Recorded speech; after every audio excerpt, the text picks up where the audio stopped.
જિલ્લા પોલીસ વડા ત્રણે હાજર છે। ફરીથી કહો, ડ્રગ્સ વેચાય છે શિવનગર, ગાંજો વેચાય છે, દારૂ વેચાય છે, પોલીસ આમાંથી કમાય છે, પોલીસના વહીવટદારો છે। આ પરિસ્થિતિ છે। મારે ફરી આવો સૂત્રોચ્ચાર ના કરવો પડે એવી તમે પાકી બાંહેધરી આપો।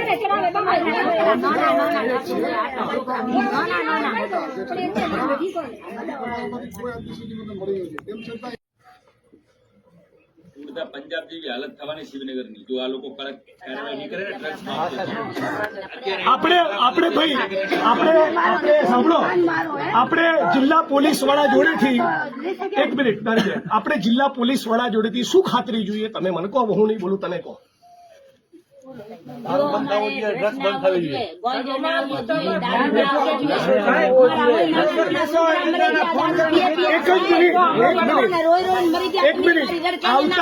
આવતા 30 દિવસ, એક મિનિટ ભાઈ, આવતા 1 તારીખે હું ફરી આટો મારીશ અને 6 ડિસેમ્બરે બાબા સાહેબ આંબેડકરની નિર્વાણ દિવસ છે, મૃત્યુતિથિ, એ દિવસે હું ફરી આવીશ।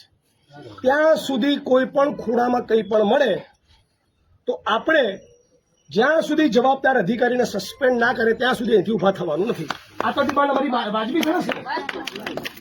આટલું તમે અમને કરી, તમે અમને બાંહેધરી આપો। 100% વાત છે। છેલ્લા 1 માસમાં મેં આપને કીધું મારી પાસે રેકોર્ડ ઉપર માહિતી, આ બહેનો તમે મારી પાસે પહેલી વાર આવ્યા છો, બરાબર?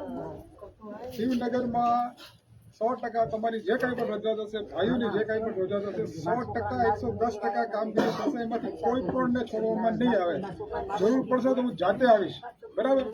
કોઈને તમારે એ ફરિયાદ માટે મારા સુધી જિગ્નેશભાઈને તમારા પાસે કોઈને નહીં આપવી પડે, હું બાંહેધરી આપું છું। અને તમે બધા મરી જજો, તમે બધા પુરુષો ઢાંકણીમાં પાણી લઈને ફરી કહું છું ત્રીજી વાર મરી જજો તો ફરી બહેનો ફરિયાદ કરવી પડે તો।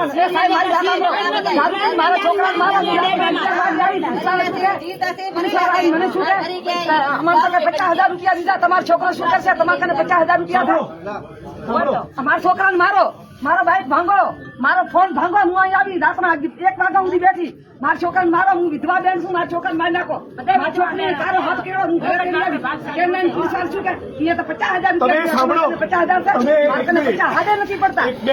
તમારામાંથી જેની બી ફરિયાદ હોય 2-4 દિવસ પછી 5 જણા આવીને જિલ્લા પોલીસ વડા શ્રીને મળી લેજો।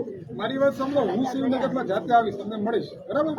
હું જાતે આવીશ, હું લોકો રેગ્યુલર કામ કરીએ છીએ, જાતે આવીશ, તમારે પણ નહીં આવવું પડે, હું જાતે આવીશ, એની બાંહેધરી શું કે અમારા શંકરભાઈ ચૌધરી ચોડાવી નાખશે।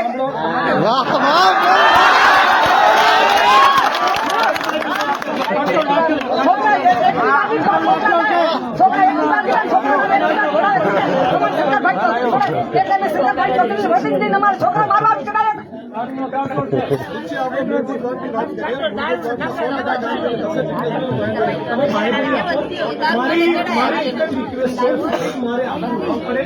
ફરી બહેનો ફરિયાદ કરવી ન પડે એવું કરીને તમે થરાદ પોલીસ સ્ટેશનમાં અને જિલ્લા પોલીસ વડા તરીકે તમારી બધું ઉજવણી કરો એવું અમે ઈચ્છીએ છીએ।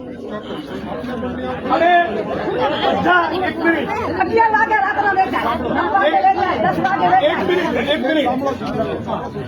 એક મિનિટ બધા પોલીસ કર્મી મિત્રોને કહું, મને ફરિયાદ કરવા બદલ કોઈ પણ પોલીસ કર્મીએ પોતાની આંખની ભ્રમર મારા માણસ સામે ઊંચી કરવાની નથી। શું કહું છું? તું તારી બદતમીજી કેસમાં ફસાવાની વાત તો ભૂલી જજો। આંખની ભ્રમર ઊંચી કરી તો તને છું ને હું છું, મારે જગતનું કોઈ કામ નથી લડવા સિવાય। ચૂંટણીનું રાજકારણ 1, 2 ને 3 ને બધું 1, 2 ને 3 હું લડીશ એટલે તમને યાદ કરાવીશ કે લડત કોને કહેવાય।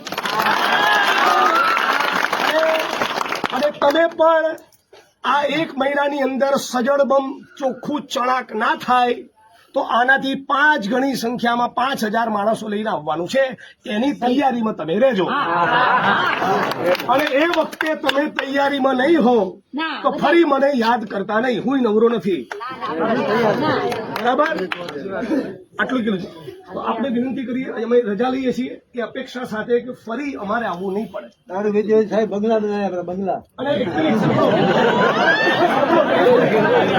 એક મિનિટ ભાઈ, 1 મિનિટ, હવે પોલીસને જે કહેવાનું તું કહી દીધું તો તને સાંભળો। 1 મિનિટ, મારી સોસાયટીમાં કોઈ દારૂ વેચતું હોય તો મારી બુદ્ધિ ભ્રષ્ટ થઈ ગઈ છે કે હું લેવા જાઉં? કોઈ ઝેરની દુકાન ખોલે તો લેવા જાવ છો? પોલીસ તો જયારે કહું છું ત્યારે તમને મજા આવે છે. દારૂના અડ્ડે એમને એમ ચાલે, તમે પીતા નથી? બોલો. ગાંજો પીનારા, ડ્રગ્સ લેનારા માણસો ના હોય તો કોઈ વેચવા આવે? તમે સાંભળી લો, એક મિનિટ. તમે તમારા છોકરાઓને બી રેડી કરો, બરાબર? જો ડ્રગ્સ એટલું ખતરનાક વ્યસન છે ને, પોતાની માની ગળાની ચેન લોકો તોડી લઈ જાય છે, બરાબર? એટલે અત્યારે તાલીઓ પાડનારા લોકો તમે બી સુધરી જજો અને ચેતી જજો. આ બધી બહેનોએ ફરિયાદ કરવી પડી છે ને કે તમારા માટે સારું નથી. ધૂળ